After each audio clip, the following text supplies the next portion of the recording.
Sudhakantha doctor Bhupen হাজৰিকাদেৱৰ ৯৫ সংখ্যক উপজা দিন উপলক্ষে এটি কবিতা তেওঁলৈ বুলি লিখি তেওঁলৈ শ্ৰদ্ধা নিবেদিছো এনেদৰে।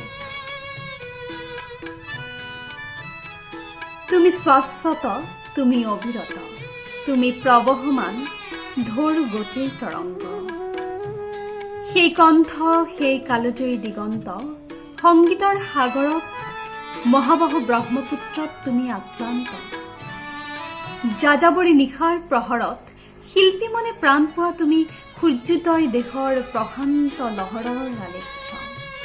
সূৰ্যোদয় দেশৰ প্ৰশান্ত লহৰৰ তুমি আলেখ্য।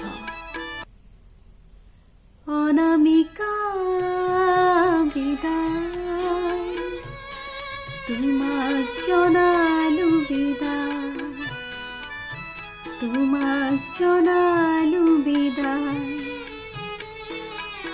আজি অনামিকাই বিদায় দিয়ে তোমাক ভূপেন দা, আজি অনামিকাই বিদায় দিয়ে তোমাক।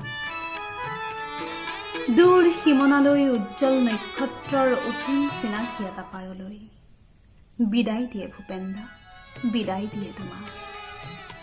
চিত্ৰলেখায়ো অংকন নকৰে ছবি, চিত্ৰলেখায়ো অংকন নকৰে ছবি তুমি নহালৈ। উৰা মাৰা ভূপেন দা, উৰা মাৰা আকাশী জানেৰে তোমাৰ প্ৰিয় তেজপুৰ চহৰলৈ, তোমাৰ প্ৰিয় তেজপুৰলৈ। ধন্যবাদ।